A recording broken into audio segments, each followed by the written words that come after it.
आज बड़ौद में हमारी पार्टी के वरिष्ठ नेता, उत्तर प्रदेश सरकार में मंत्री केपी मलिक जी के भाई का ऐसे में निधन हुआ है और वहां पीड़ित परिवार के साथ शोक संवेदना प्रकट करने के लिए हम सब लोग यहां आए हैं। हमारे लिए, हमारी पार्टी के लिए उनका ऐसे में जाना एक दुखद है और हम इस दुखद घड़ी में पीड़ित परिवार के साथ खड़े हैं। भारतीय जनता पार्टी अपने कार्यक्रम अभियानों के माध्यम से लगातार जनता के बीच में है। अभी सरदार पटेल जी के 150वें जयंती समारोह हम लोग मना रहे हैं। 31 तारीख को सभी जिला मुख्यालयों पर हम लोगों ने रन फॉर यूनिटी का आयोजन किया है। उसमें समाज के सब वर्गों ने उसमें भागीदारी की। 10 तारीख से 20 तारीख तक हम लोग पदयात्रा निकालेंगे सभी विधानसभा क्षेत्रों में और समाज के सब वर्गों को जोड़कर एक संदेश देंगे। देश की आज़ादी के समय और आज़ादी के बाद जो देश का नक्शा आज है उसमें सरदार पटेल जी की भूमिका की हम लोग चर्चा करेंगे। वंदे मातरम गायन के 150 वर्ष पूरा होने के उपलक्ष्य में कल 7 नवंबर को भारतीय जनता पार्टी ने देश भर में 150 स्थानों पर और उत्तर प्रदेश में 18 कमिश्नरी मुख्यालयों पर हम लोगों ने सामूहिक वंदे मातरम का गायन किया है। अब अगले चरण में जिले स्तर पर भी हम लोग वंदे मातरम का सामूहिक गायन करेंगे। आत्मनिर्भर भारत अभियान के तहत पंडित दीनदयाल उपाध्याय जी की जन्मदिन 25 सितंबर से 25 दिसंबर तक, अटल बिहारी वाजपेयी जी के जन्मदिन तक हम लोगों ने आत्मनिर्भर अभियान के माध्यम से स्वदेशी के संकल्प को दोहराया है और माननीय प्रधानमंत्री जी के आग्रह को जन जन तक पहुंचाने का काम हम लोग कर रहे हैं कि ऐसी वस्तुओं का इस्तेमाल करें जो भारत में बनी हो, हमारे देश में बनी हो और जिन वस्तुओं में, उनके निर्माण में, उनके उत्पादन में भारत के लोगों का श्रम लगा हो, उनका लेबर लगा हो।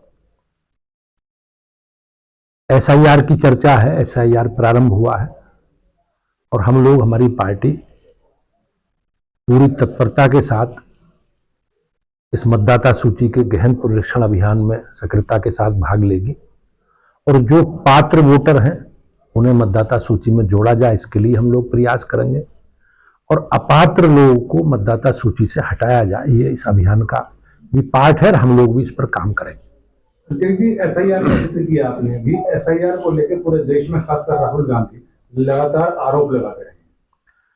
कांग्रेस का या विपक्ष का एजेंडा निगेटिव है। लगातार जिस प्रकार से देश की जनता, देश का जनादेश भारतीय जनता पार्टी और मोदी जी के पक्ष में आप हम सब लोग देख रहे हैं, उससे विपक्ष निराशा में है, कुंठा में है। उनके पास गिनाने के लिए कुछ नहीं है क्योंकि उनकी सरकारों में जनता ने उन्हें लंबे समय तक अवसर दिया है, तो उनके पास गिनाने के लिए कुछ नहीं है।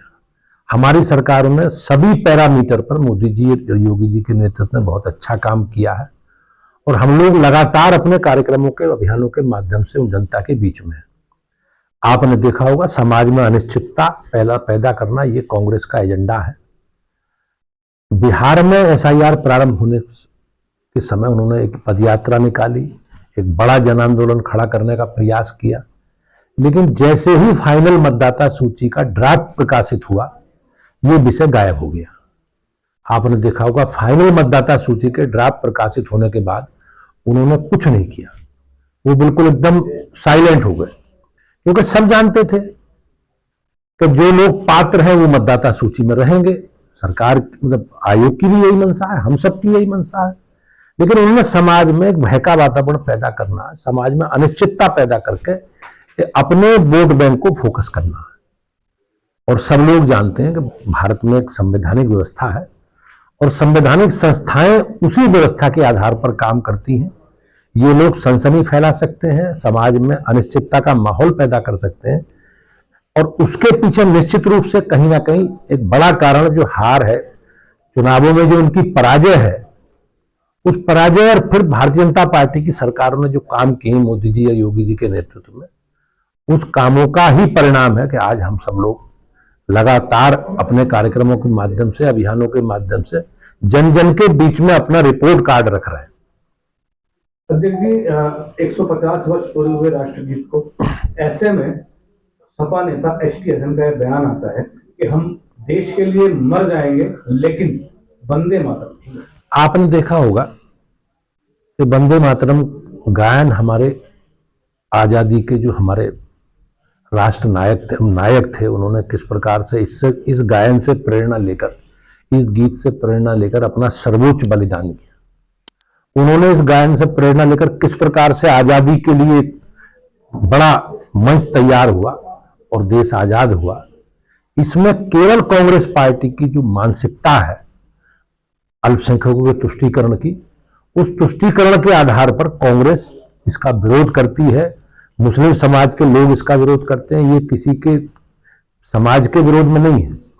ये जो लिखा गया था वो हमारे देश की, हमारी परंपरा को, हमारी संस्कृति को, हमारी आस्था को लेकर है और सब नागरिकों का कर्तव्य है। लेकिन कांग्रेस ने जिस प्रकार से इसे बाधित करने का काम किया है, जो उनकी तुष्टीकरण की नीति है, एक समाज को संरक्षण देकर उनका तुष्टीकरण करने की नीति है, वो इसी का परिणाम है। अध्यक्ष जी, अखिलेश जी इसमें बिहार में भी कह रहे हैं कि भाई बिहार आप हराओ, यूपी हम हराएंगे, 400 दिन बचे। अब एक कहावत है, आपको जानकारी कि बेगानी शादी में अब्दुल्ला, तो वो चुनाव तो लड़ने दे। मुझे तो जानकारी है नहीं कि समाजवादी पार्टी का कोई प्रत्याशी बिहार में है। भाई आजम खान को स्टार प्रचारक बनाया है, लेकिन वे प्रचार के लिए नहीं जा रहे। क्या भाजपा से डर गए या किसी और पार्टी में जाना चाह रहे हो? वो समाजवादी पार्टी के वरिष्ठ नेता है आजम खान, और लंबे समय तक समाजवादी पार्टी के वो सरकारों में मंत्री रहे हैं, विधायक, सांसद रहे हैं। ये सब लोग जानते हैं कि अखिलेश जी को लेकर उनके मन में असहिष्णुता है। तो ये समाजवादी पार्टी के लोग इस प्रकार का वातावरण बना रहे हैं। जहां तक हम लोगों का, हम एक विचारधारा के आधार पर चलने वाला राजनीतिक दल है और ओपन है हमारी विचारधारा। जो सहमत है वो सहमत है और जो विरोध में है वो विरोध में है। अध्यक्ष जी, आखिरी सवाल, राहुल गांधी जी इस प्रकार वोट चोरी का आरोप लगा रहे, बड़ा आरोप है, इस पर चुनाव आयोग कार्रवाई क्यों नहीं करता? आप सब लोग जानते हैं कि आयोग कार्रवाई संवैधानिक संस्था है। कार्रवाई तब करेगा जब आपको लिखित में उसे दोगे। आप सब जानते हैं कि वोट चोरी में एक व्यक्ति का नाम सत्यापित हुआ था, श्रीमती इंदिरा गांधी का। 1971 के लोकसभा चुनाव में श्रीमती इंदिरा गांधी रायबरेली से निर्वाचित हुई और माननीय उच्च न्यायालय प्रयागराज या हाई कोर्ट ने उन्हें ये माना कि उन्होंने अपने गलत संसाधनों का इस्तेमाल करके, अपनी पावर का गलत इस्तेमाल करके चुनाव जीता है और उस चुनाव को अवैध घोषित कर दिया। कांग्रेस के लोग जवाब देंगे।